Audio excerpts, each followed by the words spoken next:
Welcome to another Graphics Cube Photoshop tutorial. Our tutorials are designed to help you expand your photo editing and manipulation skills. Graphics Cube has great digital Photoshop compatible products for Photoshop compatible programs at graphicscube.com.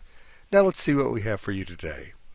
Today we're going to look at what is often one of the most confusing subjects for newcomers to Photoshop, layers.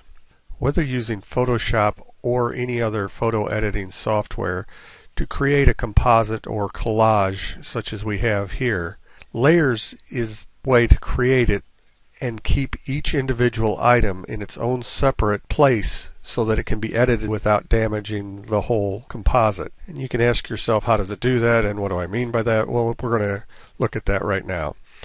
I've already opened Photoshop and opened a composite.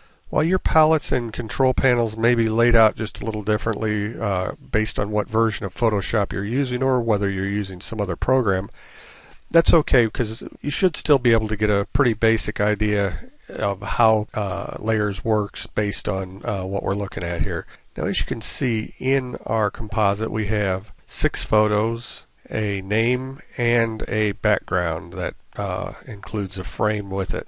Each one of these separate items are listed in our layers palette on the lower right hand side. So let's look at this from the ground up. I'm going to turn off all the layers except our background layer. Now we can go ahead and put on our large pictures, and as you can see they go to the spot that they were originally. Now since these layers are above the background layer, as all of our layers are, they appear above the background layer.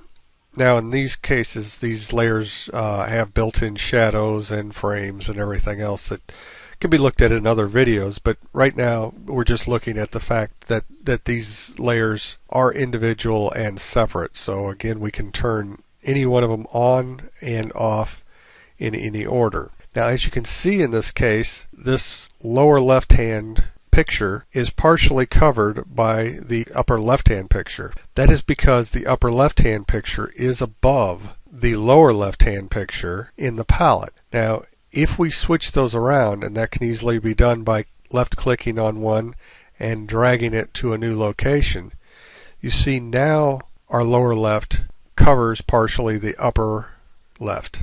So what does that tell us? That tells us whichever one is on top will be the one that is completely displayed, and if something lower in the palette is partially covered by something higher in the palette, the higher item will be what is displayed completely.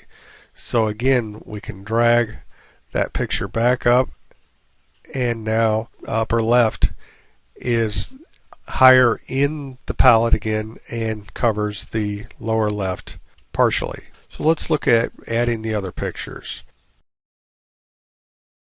Now, if we wanted this picture to show completely rather than being partially covered by this picture, we'd only have to drag it in the palette above that picture. We could drag it all the way to the top, and again you see it did accomplish the same thing, but since none of the other pictures were covering it, it doesn't really matter. We're going to go ahead and put it back where it was, and let's go ahead and turn on the name.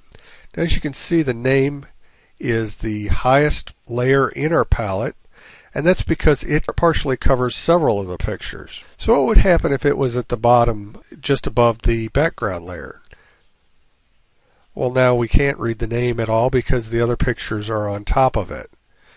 So let's go ahead and put it back up on top. And there, we haven't got it all the way to the top. There's still a picture above it, so that picture partially covers it. Now we got it back up to the top. Now you might be wondering, why do you need layers? This could be built piece by piece on top of each other in a flat JPEG format, and you wouldn't need the layers. Well, that's exactly right, and you could do that in quite a few different programs that don't have layers capabilities. And what you would have is this. And what you can do with this is very little. You can add new things to the top of this, but if you wanted to change this picture, or you wanted this one on top, or you decided that the boy likes to go by the name of Jake, not Jacob, there's nothing you can do but start from scratch. Short of a lot of laborious cloning and rework, there's no way to change the name in this once it's a flattened single layer. But since what we have is separate layers, all we have to do is come up to the name, double click on the text box, highlight the area we want to change, and add our KE, accept that, and since we were already centered, new text recenters over the same location, and we have our name. Maybe we don't like that. Maybe we would rather have the name more spread out like it was previously. Of course, if we were dealing strictly with a flattened image, there's not much we could do about it now. But since we're not, we do have the ability to alter the text till it fits a little bit more in line with what we were looking for. We could even do it this way and lower that back down a little bit and have something very close to what we started with before. Now, what about that background layer? That background layer, as I said earlier, we have unlocked. And what can we do with the background layer that's different than the other layers?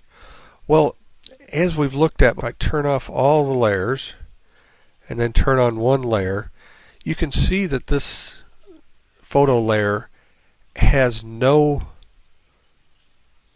around it. The photo layer is only the picture itself and a nice little border around it. Every other part of that is blank.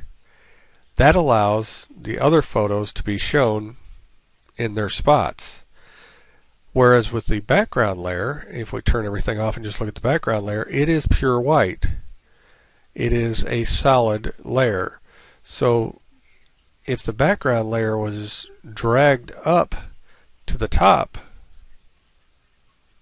it would be all we would see because it covers all of the other layers and it is a fully filled layer.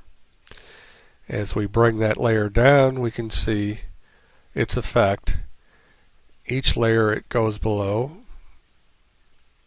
is now visible.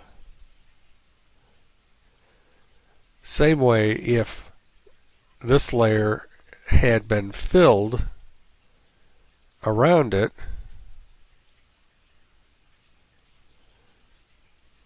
it would make the layers below it invisible. But since that layer is empty around it, everything below it shows through.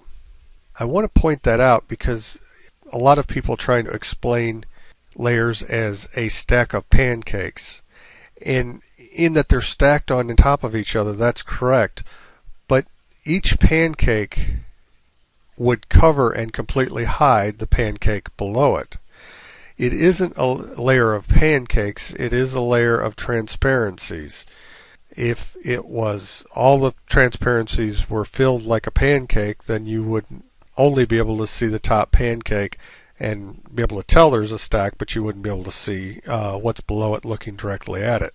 With each layer being transparent except for the part that you want to be displayed, that allows you not only to see the layers below it, but to maintain a self-contained layer that can be edited or changed in any way you'd like.